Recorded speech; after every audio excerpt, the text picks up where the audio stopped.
C'est toujours un réel plaisir, aimables téléspectateurs, de vous retrouver dans le cadre de ce magazine du week-end au cœur du sport. Nous sommes là bien au rendez-vous pour vous tenir compagnie, mais également pour faire le grand débrief. Le grand débrief aujourd'hui, je l'ai annoncé la semaine passée, ça sera autour de la rencontre des éliminatoires du Mondial Qatar 2022, disputée hier au stade de Martyrs. La RDC était face au Maroc. Le score de la rencontre, 1 but partout. Nous allons revenir sur tous les contours de la rencontre et également débriefer le match en soi aussi, penser comment aborder le tout dernier match qui sera qualificatif pour le Mondial Qatar 2022. Ça se jouera pour le compte de la RDC au Maroc, déjà le mardi prochain. Donc il y a lieu ici non seulement de revenir sur la rencontre d'hier vendredi, mais aussi les prévisions pour la rencontre de ce mardi, j'allais dire dimanche, de ce mardi. Je ne suis pas seul sur ce plateau. On va débriefer avec des analystes plutôt des analyses pointues, des analystes que vous connaissez d'habitude. Nous avons Christopher Chitamba qui je dis bonjour et bienvenue. Bonjour à vous Arlette, merci et bonjour à vous téléspectateurs. Excusez-moi. La voix est un peu cassée depuis hier au stade. On a crié au stade parce qu'il fallait lever la voix comme tout le monde, malheureusement. On aurait aimé gagner, mais bon, le résultat il est celui-là. Miguel Matinungina qui j'ai dit bonjour et bienvenue. On était déjà hier avant le match, le plateau spécial qu'on a fait hier, et aujourd'hui on revient encore pour le grand débrief. C'est un plaisir, je te l'ai dit encore hier, d'être là sur le plateau, de partager ce moment et de récidiver parce que hier c'était un superbe plateau. C'était un moment intéressant parce qu'on a appris beaucoup de choses que je ne savais pas aussi. Et pour la première fois de partager le plateau avec Soukaïna, c'est quelque chose qui va être pas mal. Soukaïna, on parle de Tyson Ndombele pour certains, bonjour et bienvenue. Bonjour madame, je salue tous les fidèles téléspectateurs de cette grande émission au cœur du sport. J'espère que nous serons vraiment à la hauteur, surtout qu'on a été déçus par la prestation ou surtout les résultats.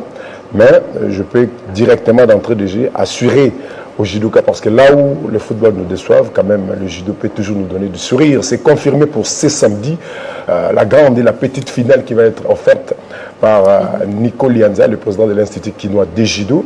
Et il y aura des cagnottes importantes pour cette grande finale de la Ligue de judo de Kinshasa, ce samedi au studio Maman Ngebi. Et nous serons ici le mardi avec Madame Arlette Boutella dans le cadre de Kinshasa Direct pour essayer de vous donner beaucoup plus de détails sur ça. Mais nous sommes là pour parler le pas football après la déception d'hier. Ouais, on va également recevoir à un moment à l'autre Jean de Dieu Mukendi et qui va nous rejoindre ici sur ce plateau. On va déjà commencer par la rencontre d'hier. Est-ce une surprise de ce résultat finalement? Un but partout, on aurait pu mieux faire. Oui, bien sûr, on aurait pu mieux faire parce qu'on jouait à la maison. Je pense que le public était là.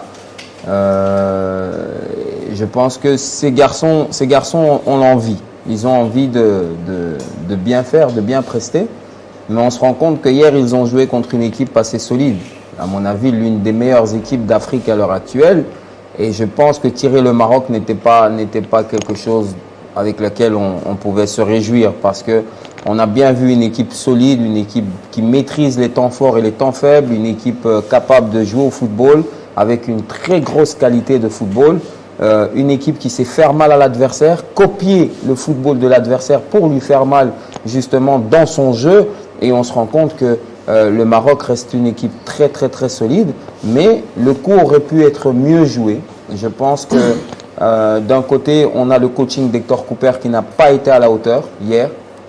Nous avons d'un autre côté le Maroc qui avait plus envie que le Congo d'aller à cette Coupe du Monde, hier en tout cas, parce que si vous regardez bien, le Maroc a raté un penalty, mais n'a pas baissé les bras et n'a pas accepté que le Congo reparte de Kinshasa pour aller chez eux, au Maroc, avec un avantage d'un but.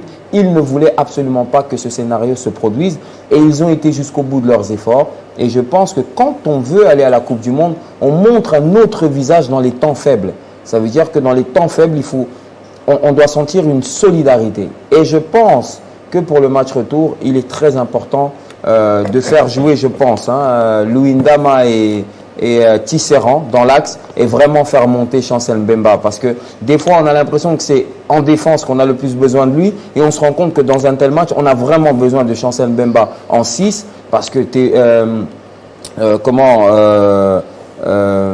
celui de Watford, Edo Kayembe, c'est très bon. À la relance, c'est de la classe. Mais après, en termes de reconversion défensive, on se rend bien compte que le milieu de terrain est décousu. On se rend compte qu'il y a des espaces. Bastien est aux abonnés absents en reconversion défensive. Vous avez Akolo qui très souvent fait un peu n'importe quoi avec le ballon, malgré qu'il a le niveau pour être dans cette équipe. Je pense que Wissa aurait dû commencer sur le banc parce que la vista, la fougue qu'il a et son insouciance, sa folie était très importante en deuxième mi-temps parce que les joueurs qui sont rentrés en deuxième mi-temps, je pense qu'ils se sont trompés de match hier, en tout cas. C'était pas le match, c'était pas un simple match, c'était une qualification pour la Coupe du Monde. Et je pense que quand ils regardent en face certains joueurs qui n'ont eu que 4, 5 minutes, la différence qu'ils ont su faire du côté marocain et certains joueurs avec 30, 25 minutes n'ont pas su, en tout cas, être à la hauteur d'un tel match. Aujourd'hui, on revient quand même sur la configuration de la rencontre dans son entièreté. C'est vrai qu'il y a eu de moments forts. On a vu également, d'abord, je dirais, une domination dès les premières minutes de la partie, par la partie marocaine. Mais on a quand même vu que la situation a été aussi récupérée par les Léopards de la République démocratique du Congo, qui ont su scorer, je dirais, pendant les 20 premières minutes. Donc ça veut dire que on avait quand même la possibilité, il y avait aussi cette possibilité de pouvoir alourdir le score tout au long de la partie. Madame Delon, de telles situations, avec un match important comme celui-là, et lorsqu'on rate des occasions pareilles, et ça pourra toujours être regretté plus tard. Donc dans quelques jours, on pourra commencer à revoir encore des images, la manière dont Moukoko Amalé avait servi Dimersi Mbokani, de la manière dont Moukoko Amalé encore une fois avait servi Cédric Bakambu. C'était des occasions à marquer et je ne sais pas d'où était venue cette déconcentration alors que Cédric Bakambu, Dimersi Mbokani, en tant que capitaine de l'équipe, il avait déjà lancé un message parce qu'il était ici à Kinshasa, ça fait plus de 10 jours que le capitaine était ici. J'avais senti en lui vraiment la volonté, les soucis de faire un grand match. Mais le terrain nous a dit autre chose. Donc j'ai vu notre capitaine, pas de la manière où il nous a habitués. Le véritable pivot qu'on a connu dans cette équipe, surtout lorsqu'on est à 4-4-2. Et je ne sais pas si cette configuration, ces dispositifs de 4-4-2 qui se varient souvent lorsqu'on a la balle, on s'est retrouvé en 4-3-3 parce que oui, ça est un avion de chasse. Il était difficile pour lui de se retrouver au milieu du terrain comme le faisait Shadrack Akolo. Lorsqu'on est en perte de balle, on s'est retrouvé, c'est à ce moment que le dispositif de 4-4 était visible. Mais lorsqu'on a la balle, et oui, ça s'est transformé, c'est focalisé plus à gauche et on s'est transformé en 4-3-3. Donc avec cette configuration, cette manière de jouer, c'était compliqué. Il y avait 3 attaquants de profil, des attaquants de pointe. Oui, ça, Dimersi Mbokani, également Cédric Bakambu. Mais c'était vraiment de la déconcentration totale parce qu'on ne pouvait pas laisser toutes ces occasions partir comme ça. Et devant une équipe marocaine très très joueuse, malgré la ferveur, malgré la température qu'avaient les Congolais, on a senti les soucis. On a même dépassé le 25 000 places autorisées par la FIFA parce que tout le monde voulait être au stade pour vivre cet événement de très près. Mais malgré tout ça, malgré la présence de tous les membres du gouvernement, où j'aurais même souhaité les voir rester dans leur bureau, continuer à travailler, parce que d'autres fois, quand on les appelle, jusqu'à minuit, ils sont toujours dans des réunions, mais ils sont venus envahir le stade, et je ne sais pas si leur présence a apporté de la lourdeur au niveau des joueurs. J'ai vu Cédric Bakambu rater des occasions où il arrive à marquer à la dernière minute avant de venir ici à Kinshasa avec le Marseille, mais ici, à quelques pas du gardien de but, Cédric Bakambu rate cette tête importante qui pouvait nous permettre d'alourdir un peu la marque. Donc moi je pense que on a perdu quand même cette partie. Il bien la tête, mais le gardien sort un arrêt de classe mondiale. C'est ça, donc c'est ça. Moi, oui, le gardien était vraiment très correct sur cet arrêt, mais moi je vois le but manqué pour le côté de la RDC. Donc vraiment, c'est désolant, c'est désolant. Il y a eu quand même des choses, quand on va revenir sur l'organisation qui a accompagné ce match, il y a eu quand même des choses qui pouvaient quand même se faire sentir sur terrain, parce que lorsque l'organisation dérange, déjà même au niveau du stade, et des Congolais qui ont suivi les matchs en pleurant. Moi, j'étais au stade, j'ai quitté à 1h du match, j'étais au stade à partir de 11h, j'ai quitté à 15h, madame. Il s'est passé des choses. Je vis des Congolais se faire rafler des billets par des policiers qui organisent une milice, et le penseur de cette organisation, de cette magouille, il y a un policier qui a l'âge de mon père. J'étais étonné, je lui ai montré mon badge, j'étais là devant, j'ai regardé. On disait aux gens, tombe le billet, tombe le billet, boy. Un autre policier vient te bouger derrière. Quand tu regardes derrière, ceux qui sont devant toi, ils vous arrachent le billet et ils t'arrêtent. Ils t'arrêtent, on a un billet. C'est-à-dire des choses pareilles. Je vis des Congolais se faire rafler des téléphones. On va revenir. J'étais étonné. Il y a des gens qui ont suivi le match en pleurant et ça pouvait toujours causer du tort sur terrain. On va revenir sur l'organisation, justement. Christopher, aujourd'hui, si on se dit, il y a tellement à dire autour de la rencontre, mais on reste d'abord sur le jeu. On se dit, le système de jeu a posé problème, le positionnement de joueurs ou encore le classement de joueurs. On a vu pendant la deuxième période, si d'aucuns demandaient des changements, mais ces changements n'ont pas été faits selon et n'ont pas porté le résultat escompté. On se dit il y a eu un sérieux problème au niveau du coaching avec Hector Cooper au cours de cette rencontre, où c'est plutôt les joueurs qui n'ont pas répondu positivement au dispositif de l'entraîneur. Je cherche de mémoire quand vous étiez en train de parler. Quand est-ce que Bakambu et Mbokani, ça marchait en 4-4-2 je ne me rappelle pas. Je pense que le système, s'il est de 4-4-2 avec l'intention de garnir un petit peu le milieu de terrain du côté de Hector Cooper, c'est normal, c'est légitime pour un entraîneur, après avoir supervisé l'équipe adverse. Mais je pense que les deux, en association, ça n'a jamais réellement bien marché. Mais on l'a reproché longtemps à Ibenge de ne pas les mettre ensemble. En combien de temps cela a été géré? Mais nous, c'est quel jour? Je pense que le jeudi... Le mercredi... Mais ce n'était pas le même problème. Est-ce que Meshak avait refusé le véto? Attendez. Meshak n'avait pas refusé. C'était pas le même problème. Arlette.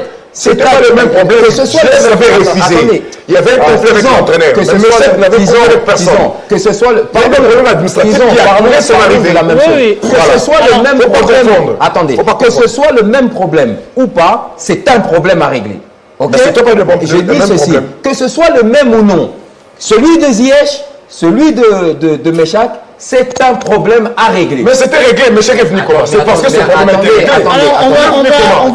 Disons, vous demandez au chef de l'État d'appeler Meshak à 48 heures du match. Soyons sérieux, vous ne pouvez pas le faire une semaine avant. Toutes les démarches administratives ont échoué. Voilà pourquoi le chef de l'État est venu. Disons, vous ne pouvez pas le faire d'État. Il est le premier sportif congolais pour le faire. Mais vous ne pouvez pas lui faire faire n'importe quoi. Les démarches administratives ont échoué. Vous ne pouvez pas lui faire faire n'importe quoi. Ça veut dire que vous pouvez demander au chef de l'État. Ça fait partie de l'organisation. Puisqu'on est en train de parler justement de ce cas de El Meshak, tout ça fait partie de l'organisation de nos rencontres de football. On a vu, vous avez tantôt relevé ce problème de circulation routière, alors que l'on sait que ce tronçon va être envahi par les Congolais. Pourquoi on n'a pas pris des dispositions déjà plus tard pour que les joueurs ne se retrouvent pas avec ce problème de retard de plus ou moins 45 minutes pour cause d'embouteillage, ou encore le cas de El Meshak, ça pouvait être résolu bien avant. On revient ici sur l'organisation de cette rencontre qui a connu quand même, il faudra le dire aussi, des sérieux problèmes. On a évoqué tantôt l'organisation qui devait avoir 23 000 et quelques places assises. On a vu un débordement justement déjà sur les places VIP. On a vu un envahissement du pourtour par les supporters, c'est vrai. Et tout ceci revient sur l'organisation, les accréditations à un moment donné qui ont été tout un problème. Et même quand on a eu ces accréditations, quand les journalistes ont eu ces accréditations, il était difficile d'accéder aux endroits réservés à la presse finalement. On s'est retrouvé au niveau des pourtours et avoir des billets, à chercher des billets justement pour arriver à assister à cette rencontre. On revient ici sur est-ce que l'organisation ne peut pas être revue carrément pour les autres rencontres aussi? Mais moi je pense qu'on pouvait faire mieux. On a toujours la possibilité d'améliorer. Quand les choses se passent comme ça, je me pose généralement une question. Qui profite à qui? Tout réside autour de cette question. Qui gagne quoi quand il y a un tant soit peu de désordre? Qui on sort grand quand il y a un tant soit peu de désordre. On a vu beaucoup d'efforts. Je vais le dire comme ça, on a vu beaucoup d'efforts de fédérer tout le monde autour de cette équipe-là. J'avais l'impression qu'on a donné beaucoup d'énergie rien que pour ce match. Miguel l'a dit, on était à 180. On avait l'impression qu'on avait tout donné ou presque pour les 90 minutes qui devaient se jouer en République démocratique du Congo. Je pense que l'organisation est à revoir. Il faut revoir énormément. Là que ça fait mal, c'est qu'on a l'impression que les acteurs ont changé. On a l'impression que les acteurs ont changé, mais les tireurs des ficelles sont toujours là. Parce que c'est peut-être pas Arlette qui est sur place, mais Christopher, il est fidèle à Arlette. Elle peut passer un coup de fil pour qu'il fasse une chose X. Il y a cet aspect des choses que l'on doit prendre aussi, mais je pense qu'en général, tel qu'on a fait les choses le jour du match, pour les restes, on avait l'impression que ça roulait, tel qu'on a fait les choses le jour du match, ça traduit l'état d'esprit de la République démocratique du Congo. Nous y sommes encore allés avec énormément de précipitations, et là, encore une fois, on s'est cassé le dent. Jean de Dieu? Bon, je crois que l'organisation d'hier, comme celle du match contre le Bénin, sont pratiquement des échecs cuisants. Il n'y a pas eu échec sur terrain pour les acteurs, les joueurs, mais il y a eu aussi échec dans l'organisation. Il a été clairement estimé que l'on fasse les choses la veille ou le jour du match pour éviter qu'il y ait tricherie, pour qu'il y ait par exemple duplication des billets. Mais c'est ce qui a été fait. Et même les invitations ont été malheureusement, les invitations, je me demande quel a été le nombre. Parce que l'idéal serait qu'on ait 5000 invitations maximum, je crois.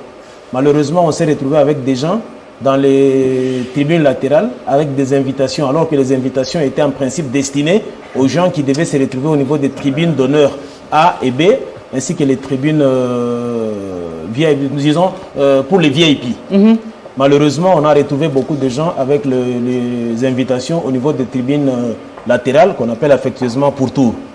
L'autre aspect, c'est qu'aujourd'hui, vous essayez un peu d'épingler, mais vous ne voulez pas rentrer peut-être dans le fond du problème pour la presse. J'avais posé la question lors de la première réunion du comité d'organisation. On avait arrêté le nombre de gens qui devaient être au stade, le nombre de billets qui devaient être imprimés ou mis en vente. On avait fait tous ces calculs-là et j'avais posé le problème. Les journalistes ne seront pas concernés par ces problèmes des billets, ni non plus d'invitation. Ils auront leurs accréditations. Quelle est la place prévue pour la presse? La réponse à cette question ne m'avait pas été donnée. J'avais même suggéré, j'avais proposé, y a-t-il pas moyen de fabriquer de manière rapide des bancs ou des banquettes sous forme de ceux qu'on retrouve dans la tribune de presse du stade Mazembe Lubumbashi, placés au-dessus? Comme il n'y aura pas de supporters au-dessus, si on peut rapidement placer 200, 300 chaises pour la presse locale et même presse marocaine. On m'avait dit, oui, tu as raison, il y a même d'ailleurs du temps, on peut encore, 4-5 jours, on pouvait faire ce travail. Rien n'a été fait. Ce qui fait que hier, les journalistes se sont retrouvés au stade avec des accréditations et on bousculait même les journalistes. Oui, j'ai vu une image de Kevin Lambé de la RTNC2 qui a filmé expressément une image. Et dans cette image-là, on voit comment le directeur technique national, Médard Loussadoussou, comment le directeur technique national adjoint, Joseph Moukeba-Moulama, a été bousculé à l'entrée du stade. Parce que comment il ne veut pas être bousculé? Parce que dans l'organisation, la police commis à ce travail-là, ou encore les GR, la garde républicaine, ne connaissent ni les journalistes sportifs, ni les entraîneurs, ni les directeurs techniques de vue. Donc il ne peut pas, à première vue, se référer à cela, ou encore avoir le réflexe, par exemple, de voir les badges pour reconnaître les gens. Parce que déjà, on le sait, quand on va assister à des rencontres, une fois que vous avez votre badge, les services commis à la sécurité du stade savent déjà distinguer les gens par rapport au badge. Ils savent que ça, c'est le badge des organisateurs, ça, c'est les badges de la presse, ça, c'est les badges du staff technique. Donc, chacun est respecté selon les badges qu'il a. Alors qu'ici, il y a eu un fourre-tout quand même. Et je vous dis encore, ce qui s'est passé hier au stade, c'était quoi? Les gens entraient avec leurs billets entiers au stade, mais il y a eu l'opération taxi. J'ai vu quelqu'un revendre 10 billets, il vient, il les récupère à 2000 francs, à l'intérieur, il sort pour aller revendre ça à 5000, à 10 000, parce qu'il y avait des gens qui étaient incapables d'acheter un billet à 10 $. Bref, l'organisation était complètement ratée. Au niveau des amis de la présidence, même si la présidence a récupéré la chose comme toujours, mais il y avait lieu de faire mieux les choses. Hier, j'ai vu les gens pleurnicher au niveau de la FECOFA. Des gens qui étaient venus, qui étaient accrédités, photographiés même pour récupérer leur badge, c'était devenu un problème. Pourquoi? C'est parce qu'on a fait les choses à la hâte. On a fait les choses le même jour. Ce n'est pas tard. D'ici le mois de juin, nous aurons encore des échéances importantes pour la République démocratique du Congo. Les erreurs d'hier doivent nous aider aujourd'hui à préparer demain. J'ai vu des badges de staff médical assis avec nous dans la tribune. Madame, moi, j'étais arrivé au stade à 11h. S'il vous plaît, la réalisation, aidez-nous quand même. C'est un grand débrief. Si on peut prendre quelques minutes, s'il vous plaît. C'est-à-dire, je n'avais pas envie de suivre ce match au stade, mais j'étais venu pour constater, parce qu'il y a eu des choses. La Fédération royale marocaine de football, il y avait tendance déjà de nous taxer qu'ils n'étaient pas bien accueillis ici. J'étais venu, je suis allé là où les Marocains étaient installés. Ils étaient très calmes. J'ai salué même l'hospitalité des Congolais sur ce point. Juste, même à l'entrée, j'ai vu des Congolais en train de sourire avec des Marocains, de jouer ensemble, faire des photos. C'était le seul point positif que j'avais constaté. Mais comment cette attitude des Congolais vis-à-vis des Marocains, oui, c'était alloué, mais une attitude négative, très négative vis-à-vis de nous-mêmes. Je vis comment, je viens de le rappeler ici, comment les policiers mettaient des intelligences à place pour essayer d'arracher des billets aux supporters qui entraient. J'ai vu des gens se faire arracher des téléphones. Donc ce sont des choses, devant moi. Je vis un monsieur devant la porte, je ne sais pas si c'était qui bousculait Roger Bouloba avec son badge de la presse. Moi, je sortais de tribune parce que j'avais aussi vérifié si le staff marocain était bien assis dans les tribunes. C'était confortablement. Mais après quelques minutes, c'est là où le chef de l'État devrait arriver. Madame, il y a eu plein de monde. Moi, je me pose la question, est-ce que l'homme congolais sera toujours à l'auteur d'organiser quelque chose? Et le jour où nous aurons l'occasion d'organiser même le championnat national d'Afrique, mais il y aura des choses qui vont se passer. On pourra même nous l'arracher, cette organisation, même à 2 jours de l'organisation. C'est très compliqué avec des Congolais. C'est-à-dire, on met beaucoup des intelligences pour détourner. Je me suis posé une question parce que j'ai eu à réaliser, d'ailleurs, toute une émission avec le président Max Moquet de la brigade de Mœurs qui nous rassurait qu'il y aurait une sécurité. Je lui ai d'ailleurs posé la question, je lui ai posé cette question, je lui ai dit oui, c'est vrai pour les supporters ou encore pour ceux qui auront leur billet, ça ne pourrait pas poser un problème. Mais lorsque le président de la République va arriver, qui va contrôler qui? Parce qu'ils viennent avec escorte et tous les conseillers et tous les rapprochés qu'on sort. Est-ce que les vraies personnes qui auront les invitations ne vont pas-ils manquer de place? Parce que j'aurais appris même qu'il y aurait des ministres qui se sont levés parce que justement les conseillers devaient prendre des places et qu'on sort. Madame, j'ai vu des ministres s'installer de l'autre côté ensemble avec la foule de tribune latérale gauche et droite, alors qu'il y a eu des places prévues pour des ministres là où le chef de l'État était installé. Et à leur arrivée, la place est tondi, ministre Télémi, c'est ça l'organisation à la congolaise, c'est ça. Donc moi, le problème aussi à ce niveau-là, c'est que est-ce qu'il est dit que quand on est ministre, on est toujours obligé d'être au stade? Mais quand c'est l'invitation. C'est pourquoi nous disons qu'il soit là ou pas. Dans l'organisation, il faudrait mieux faire les choses. Évitons des surprises, évitons d'être l'invité d'un invité. Je ne sais pas tout dire ici à haute voix, mais je vous dis qu'il y a une autorité ou un ministre qui a reçu une invitation hier parallèle. Donc, qui n'était pas, je vous dis la vérité, qui n'était pas ni invité, ni prévu d'être au stade, mais il s'est débrouillé en sa manière pour avoir une invitation. Ici, déjà, on décriait le fait qu'il y a eu plus d'invitations remises que les places prévues. Et imaginez-vous maintenant, quand un ministre a une invitation et que son invitation là faisait partie des extras, où allait-il trouver de la place au stade?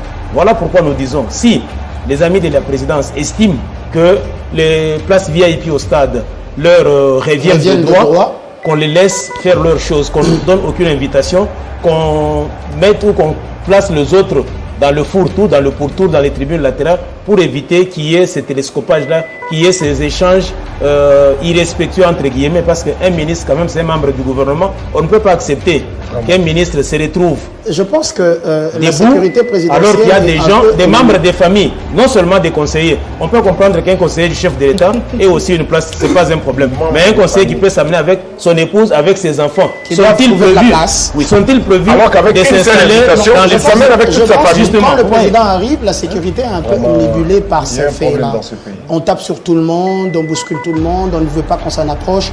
Ça reste l'institution président de la République. Mais les choses sont généralement très mal faites. Vraiment mal faites parce qu'à la base, comme tout le monde l'a évoqué ici, c'est l'organisation qui fait tâche. C'est ceux qui animent cette organisation qui sont le premier problème dans cela. Il y a des têtes qu'on peut mettre, qu'on peut citer ça et là, qu'on va mettre de côté, on laisse le palier, on les retire. Mais au fond, en général, c'est le Congolais lui-même, c'est la possibilité, la capacité. On n'a pas cette attitude d'acceptation face à certaines choses. Tout le monde vient de le dire tout à l'heure. Quand un ministre, d'une manière ou d'une autre, attrape son billet et quand il arrive, déjà, si tout ministre qu'il est, c'est sûr qu'il n'est pas seul. Oui, C'est sûr qu'il n'est pas c'est seul. toujours Il est ministre, il n'est pas seul. Si tout ministre qu'il est, on est en train de dire, et si on doit respecter, on est en train de vouloir que le stade puisse être homologué par la FIFA, avoir le place assis. Ça suppose que lorsque vous voulez venir et que vous voulez que votre garde du corps puisse être là, achetez-lui le billet. Si c'est votre billet, c'est 112. Faites une invitation. Tu Achetez achètes le billet l'invitation pour faire 113, comme ça il se rapproche de vous et il va vous protéger. On lui est place des... Non seulement parce que je dirais oui, je suis journaliste, mais je peux quand même avoir aussi mon invitation. Évidemment. J'arrive là-bas, on me dit non, vous n'allez pas entrer parce que les places sont prises par X ou Y. Et ça, je le dis, et on le sait, quand on arrive au stade, il y a des gens, des personnes à qui on donne des bâches, ça veut dire ils font partie intégrante de l'événement, notamment les journalistes qui sont censés relayer tout ce que vous avez vu, parce qu'au-delà de tout ce qu'il y a comme match, les 90 minutes de jeu, il y a des plateaux pareils, par exemple, pour analyser. Et il y a ces personnes qui sont commises à ces rencontres-là. Il y a des staffs médicaux et consorts. Quand vous dites qu'un membre du staff médical se retrouve au pourtour pour suivre les matchs parce qu'il n'y avait plus de place. Et encore, je suis évasif. C'est- En fait, je voulais montrer juste le niveau du désordre qui a régné. Encore, je suis évasif. C'était une dame avec un badge médical et une tête d'homme, en fait, sur la photo. Parce qu'il y a des badges qui avaient des photos. C'était une dame avec un badge écrit staff médical. Vous êtes en train de raconter, en fait. Je Vous l'ai êtes vécu. en train de raconter à 5 Je l'ai millions de vécu. Congolais qui nous suivent sûrement partout dans le monde. Je l'ai Et vécu. en fait, non, vous êtes en train de C'est ça raconter notre un image. gag, en fait. C'est ça Je notre l'ai image. vécu, elle était à 2 sièges Non, à mais ma je ne peux gauche. pas croire ce que vous avez Elle vécu. était à 2 sièges à ma gauche. Le colonel Van Kassongo avec qui j'étais. Un dernier mot, Miguel, on va clôturer. Arlette, On fait signe qu'il est moi là. je vais juste te dire un truc, c'est que je suis vraiment triste de ce que j'entends. Tison disait, mais je pense que si au Kenda Stade, oui j'ai déjà été, mais je ne prends pas plaisir à aller au stade. Parce que dans tous les stades où moi j'ai été dans ma vie, c'est quelque chose d'exceptionnel, d'extraordinaire. En fait, le stade où quand il y a un match ou un événement pareil, les gens ne pensent qu'aux 90 minutes du match. Les gens ne pensent pas à l'avant-match, À les gens ne l'avant-match et la pensent pas à première. la sécurité des pauvres gens qui viennent. Vous parlez de téléphone, mais le téléphone c'est notre bureau aujourd'hui. Oui. Ça veut dire que quelqu'un qui perd son téléphone, il peut faire une crise cardiaque. Donc les gens ne Il y a tiennent eu pas des gens qui ont compte de ce qui est entré- réellement un stade de football. Et puis je vais vous dire une chose, c'est quand même honteux pour nos dirigeants d'être dans les stades de martyrs et de se rendre compte que malgré tout ce qui a été injecté dans ce stade pour la réhabilitation, ils se rendent compte qu'il y a, il y a 25 000 chaises, c'est un stade de 80 000, mais il en manque 60 000. 60 000. Ils sont... Et tout le monde trouve ça normal. Et la personne qui a eu l'idée de faire les stades des martyrs, qui est le président Mobutu, d'après ce qu'on entend, il n'est jamais rentré dans ce stade-là parce qu'il n'a jamais été terminé. Quand on prend quand même plaisir à faire venir le chef de l'État dans un stade où lui-même, il a à cœur que ce stade soit terminé et qu'on a des ministres qui sont passés et que ce stade n'est jamais terminé, je ne vois pas comment tu pourrais prendre plaisir à être dans un stade qui est à moitié nu, parce que le stade, il y en a qui disent stade C'est un chantier. c'est encore un chantier, on le sent. Et il y a une chose qui me rend vraiment triste, c'est le traitement qu'on donne aux journalistes congolais. Excusez-moi de le dire, mais à plusieurs reprises, quand je table là-dessus, j'ai des journalistes qui se mettent contre moi, et même dans les forums. Mais moi, ça me fait mal de voir le traitement, que ce soit des autorités sportives, Le revers de la médaille de des autorités du pays, et je pense, et je m'adresse même aux patrons des chaînes de télévision et de radio, qu'il est quand même temps de pouvoir protéger vos éléments. Parce qu'on a l'impression que les patrons des chaînes de télé ou de radio sont confortables dans leur fauteuil et le travail, il est fait, mais sous quelles conditions? Ça veut dire qu'un stade qui n'est même pas terminé, aucune sécurité, des journalistes maltraités, on n'a même pas de bancs où un journaliste peut faire son travail, alors que dans aucun stade... On n'a pas de box. Attendez, dans aucun stade du monde, que tous ces dirigeants sportifs, que toutes ces autorités vont voir des matchs, voient des journalistes aussi maltraités. Et je pense qu'il est quand même temps aujourd'hui. Il est impossible d'avoir du sport sans les journalistes.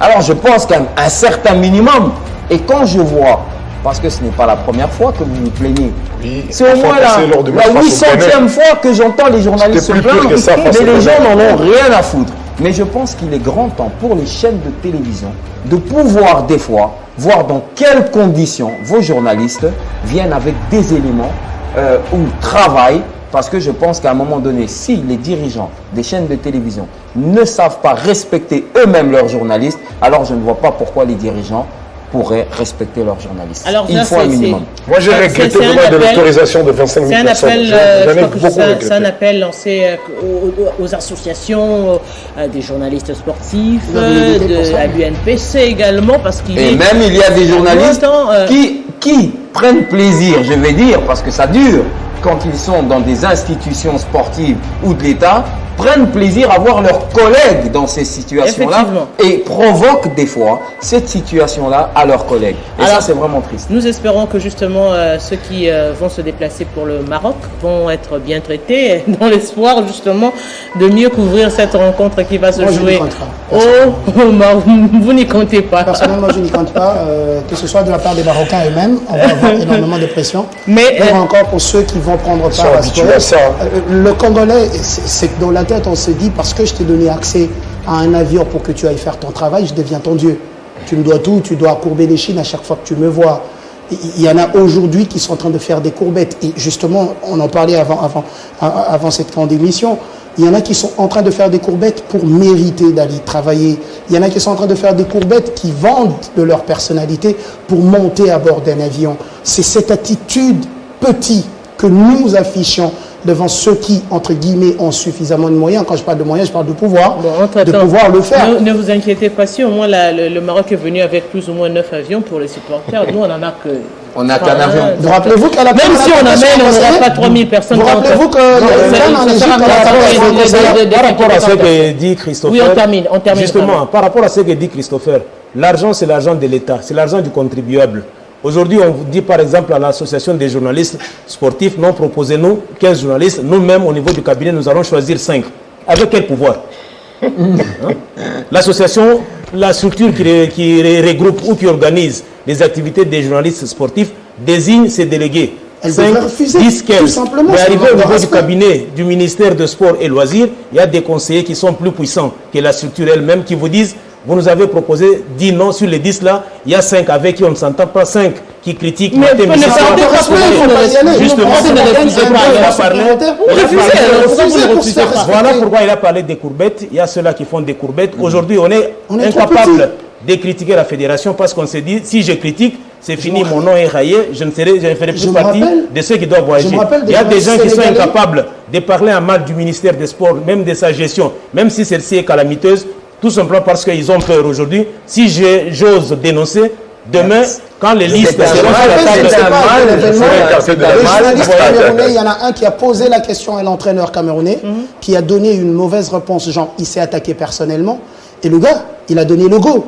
Il a dit, ah bon, c'est à moi que vous vous adressez comme ça. Messieurs, je vous rappelle que je suis X, je suis camerounais, je suis chez moi, et si c'est ainsi, vous ne me respectez pas, je pars. Toute la presse est sortie. Tous les Camerounais sont partis. C'était leur pays. Ils sont tous partis. Et c'est cette attitude que nous, on doit avoir pour que les gens apprennent à nous respecter. Mais le gros problème, c'est là que Miguel en arrive en appelant aux dirigeants des médias. Apprenons à prendre soin de nos agents. ça rapetisse les gens parce que obligé de se suspendre à la poche d'un dirigeant. Il dira jamais non. Mais quand les chefs de ces médias commencent par être corrompus ou bouffer de l'argent, justement, c'est de là viennent vous où on pense Il y a un invité qui doit passer sur le plateau comme nous sommes là. C'est le chef qui vous appelle, qui perçoit l'enveloppe, qui met dans sa poche. Il dit, bon, vous le traitez avec douceur. Surtout quand on rentre pas le patron de médias qui n'est pas journaliste, qui n'a pas même besoin de il a fait son déclaration, il fait à la maison, mettez-moi un match, ça revient à l'État, aux États généraux de la presse, malheureusement, où la presse sportive aussi n'a pas été associée. Je dis grand merci à Christopher Tchamba. Merci à vous, madame. Grand merci à Jean de Dieu, grand merci à Miguel Matinongina et grand merci à Tyson Dombele. C'était un grand plaisir dans l'espoir justement de mieux faire la prochaine fois, c'est-à-dire le mardi prochain, la Léopard de la République démocratique du Congo qui joueront le Maroc. Nous espérons arracher une victoire. Pourquoi pas revenir déjà le samedi prochain pour débriefer de ce que sera soit la qualification au mondial, soit on va rester chez nous. Grand merci. Moi, je m'invite déjà samedi. Disposé.